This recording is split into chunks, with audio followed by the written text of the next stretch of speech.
They're gonna laugh at me if I go talk to them. I'm not gonna know what to say. I'm gonna bite my tongue. I'm gonna make an idiot out of myself. Are you afraid of learning Spanish because you're afraid of putting yourself out there? I totally understand where you're coming from. I have 5 tips that I'm gonna go over with you in this video that will help you overcome this fear of speaking a second language so you can start to put yourself out there and actually learn Spanish and reach your goal of becoming a bilingual. 15 years ago when I started learning Spanish, I started with listening to Spanish music. And my aunt came to me and said, "Sean, you're never going to learn this language. Why are you even trying?" I decided to completely ignore what she was saying, and today I have a master's degree in translation studies from Spanish to English, and I've translated books from Mexico, and I've translated books from Latin America, and I've translated books from Spain. So I know that if I can overcome my fear and reach bilingualism, that you can too. 5 things that you can do to immediately help yourself overcome your fear of speaking a second language. The first thing you have to do is overcome your fear of judgment. People who start learning a second language have fear of judgment because they know when they start speaking it's not going to be perfect. Whenever we are learning a language, we're going to make mistakes. Children do it all the time when they're speaking English. If you can overcome this fear of judgment, you will stop caring about what people are going to say and you will reach your goal of fluency. I make TikTok videos. You can follow me using the link in the description. Yesterday I made a TikTok video about a specific grammar point in Spanish. My Spanish level is at the C2 level, so I understand it, I know how it works. So when I did this, I gave somebody an example of how adjectives can change the meaning of a sentence in Spanish. When I did this, I made a mistake and said them backwards. And I posted this video online and people are watching it, and a Spanish speaker from Venezuela mentioned to me that this was incorrect. I didn't dig myself a hole and hide. Instead, was eloquently allowed myself to make the mistake, and I replied by saying, "Hey, this really just reinforces that learning a second language is an ongoing process. And if you are learning a second language, even if you reach a high level, you're still going to make mistakes sometime. Whenever you make these mistakes, whether it be with pronunciation, grammar, whatever the mistake it is that you make, whenever you're finally communicating in Spanish with a native speaker, you're not only going to feel good about yourself, but it's going to give your spoken Spanish a bit of character, and people are going to appreciate it and like it a lot more. It's difficult, but if you do it, you'll see your skills boom exponentially. The second thing you need to do is overcome your fear of being misunderstood. When you were a child and you were learning English, your parents did not understand you 100% of the time. You made mistakes. You might not remember them, but you did make mistakes. And if you can overcome those fear of those mistakes, you will keep practicing and become a resilient second language learner.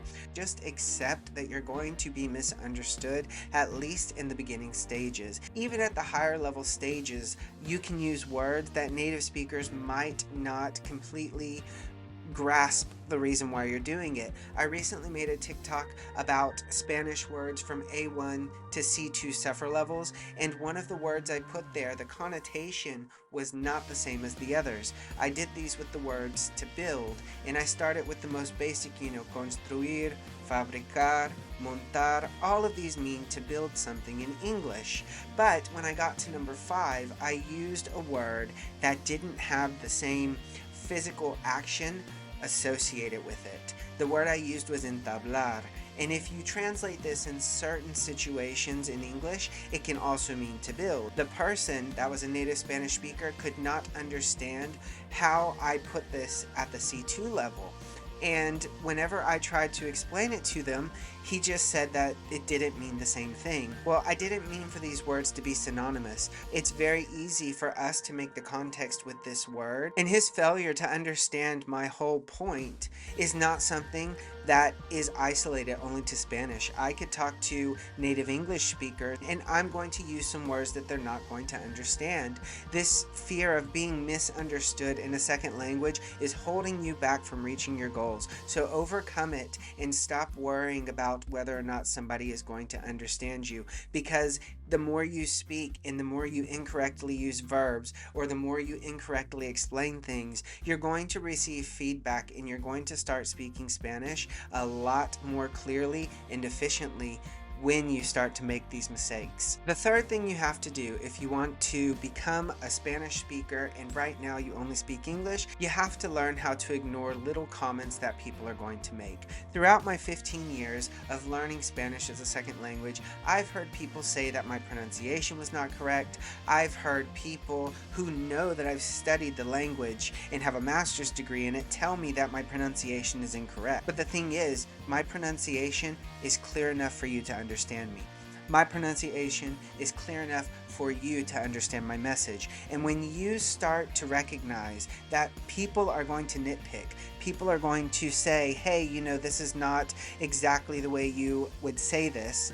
Whenever you start to look past these and just take it as feedback, you're really going to start to speak Spanish much better. You need to have a certain level of pride in yourself because learning a second language is really hard. Learning a second language is harder than acquiring a first language, but you need to have this certain level of self-pride to say, hey, you know what? You're sitting here criticizing me, but you're monolingual. I'm taking the active steps I need to become a bilingual speaker, and you're criticizing me. People are not criticizing you directly. Instead, they are criticizing themselves because they lack this ambition. So take a sense of pride in yourself for learning a second language and be proud that you're taking the steps you need to enhance your life by learning a second language. Another important thing to do is surround yourself with people who support you.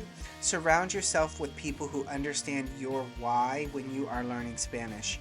If they can't understand your why, they're not going to understand your point of view, and they're not going to be as supportive on your language learning journey. Surround yourself with people who are going to help you get better in your skills, people who are not going to laugh at you whenever you try to speak the language, and find people in Spanish that you can speak to who are willing to take the time to speak slowly and help you begin to understand the language.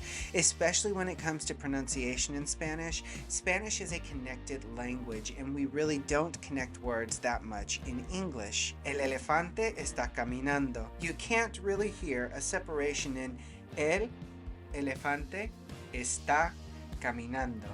You don't hear the separations like you do when we say it in English. The elephant is walking.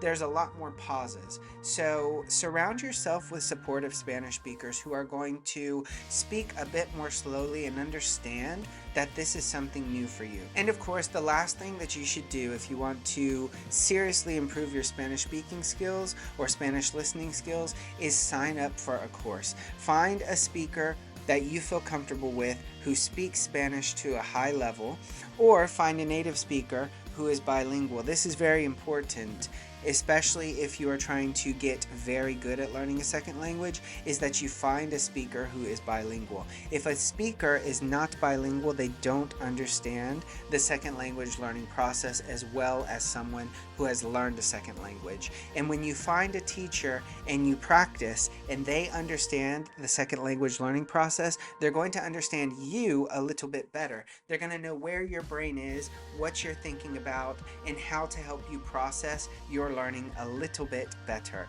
So those are 5 things that you can do to overcome your fear of speaking in Spanish. I hope that you can employ them, and let me know in the comments which one you guys think is the best and why, and what you're struggling with. That way I can create more content to help you guys overcome this fear and actually reach your goal of bilingualism. Alright guys, if you'd like to learn more about my school or my courses, go ahead, check the descriptions in my bio, and I will see you guys in the next video. Bye-bye.